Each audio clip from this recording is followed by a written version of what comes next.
We think that at least 17 ships of Henry V's Royal Navy were maintained and overhauled at Bursledon, a mile towards the sea from our site. Stuart would like to know more about this busy village in the time of Henry V. With so much royal business, Bursledon docks must have been a focal point for trade. If Stuart can locate the medieval shoreline, then he can begin to piece together the layout of the ancient port.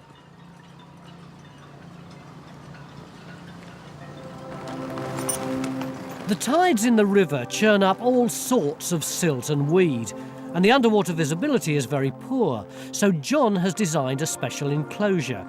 This paddling pool-looking device is called the sea curtain.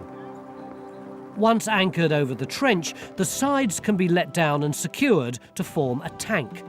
The water inside can then be pumped out through a filter and returned into the enclosure, clear of silt. Well, that's the theory, but it's already taken half the day just to inflate it and get it in the water. It's just after lunch and the tide is slowing down. John's getting ready to dive. Chin up just a little bit, mate. Yeah, in, fingers. Everything else is ready. Each diver has a companion on standby in case there's a problem. Contents gauge. Carabiner. Suit inflation. You okay? Get diver in the water, please. But there's little point in Phil and I taking the place of the two working divers until the visibility is far better and they've started to uncover the wreck. Left surface. John has chosen to dig across the stern of the ship in a trench about 2 by 2.5 metres. The depth of water at the moment is only 2 metres, but the tide's still running, the visibility is extremely poor, and there's a huge amount to get ready before the serious archaeology can begin.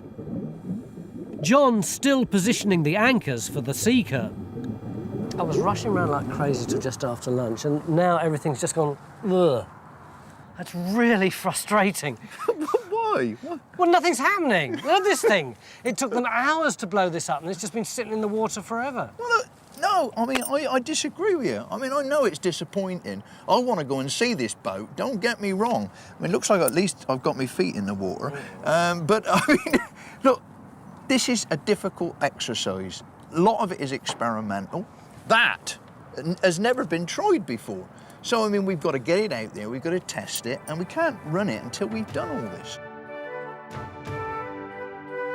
The first people to investigate the wreck were the Victorians, who thought the Grace Dieu was a huge Viking ship because her hull was clinker-built.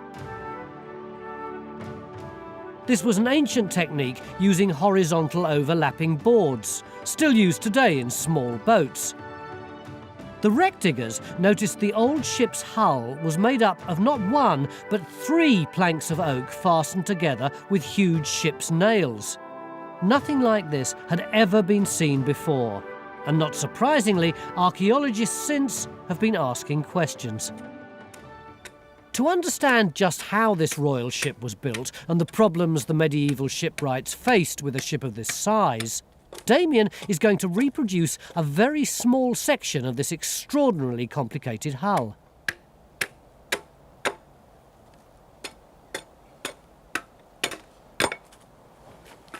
How long would it take to make a plank like this, do you reckon, if you knew what you were doing and were doing it all the time? Not that I'm suggesting you don't know what you're doing, but you know what I mean. It's a little bit cheeky, but... I was just trying to get an idea of how fast work was likely to progress. well, if they knew what they were doing, small ones like this, they would make, I don't know, 10 or 20 a day if they had very good straight pieces, which this is reasonably straight and regular and nice and fresh, so they'd make a hell of a lot. If the material wasn't as good, it would take longer, you know. John's finally got the site prepared. He's had problems sighting the anchors for the sea curtain, and he's been marking out the trench underwater. On the surface, Phil has been waiting patiently for his instructions. Phil, can you hold it there and then I'll come and get it? You'll come and get it.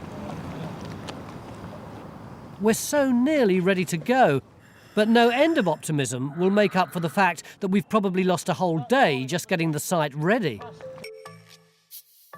Join Time Team on Patreon to access exclusive 3D models, masterclasses and behind-the-scenes insights.